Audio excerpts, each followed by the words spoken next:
नाम मोहम्मद शाहिद है। मैं जी ओवरसीज़ पाकिस्तानी सऊदीया रहना।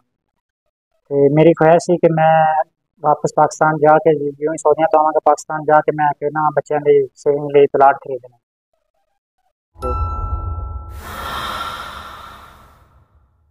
तो वो मैं इतने पाकपतन च एक डीलर के नाल गल करके प्लाट खरीदिया सी।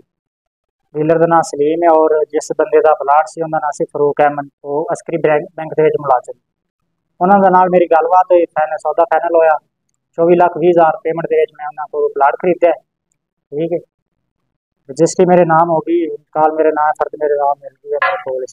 ठीक है, हम जिस टाइम उत्थे जाके तमीर कर लग्या सर जी, तो उस फरूक नामी बंदे ने अस्करी बैंक जो मुलाजम है उन्हें अपने को गुंडे उत्थे भेज के 6 लाख बत्ते की डिमांड की कि 6 लाख दो तो जोड़ा ना अपनी तमीर कर लो, वरना तमीर असी नहीं कर देंगे। अगर 6 लाख नहीं दोगे तो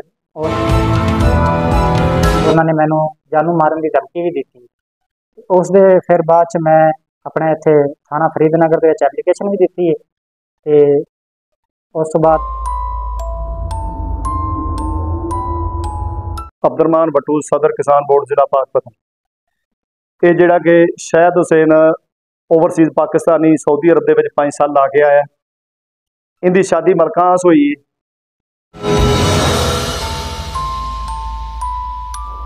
ये साढ़े किसान दोस्त सी, इन्हों के ससुराल ये वालद का नाल बैठा है। इत्थे इन्हें एक प्लाट लै लिया फरूक नामी बंदे दे कोलों। सलीम हैगा सी प्रॉपर्टी डीलर, जिंदे जरिए इन्होंने लिया। उन्होंने प्लाट बेच के नगद पेमेंट भी ले ली, सब कुछ कर लिया। जदों कब्जे वास्ते जरा अपना तमीर आने वास्ते गया तो उन्हें अपने तो गुंडे खड़े खड़े करके कि जेड़े भत्ता उन्होंने मंग लिया। मेरा नाम मलिक शमसुद्दीन है, पाकपतन शरीफ तो तलक है मेरा जी। मेरा काम प्रॉपर्टी डीलर का है। ए शाहिद भाई ओवरसीज़ ने ये मेरे को आए ने एक प्लाट खरीदन के हवाले नाल ही मेरे एक दोस्त बैठे थे प्रॉपर्टी डीलर सलीम चौरी सलीम रजा। साडी गलबात सुन के उन्होंने कहा जी प्लाट साढ़े को मौजूद है, असीं तुहानूं लैके दे देंगे।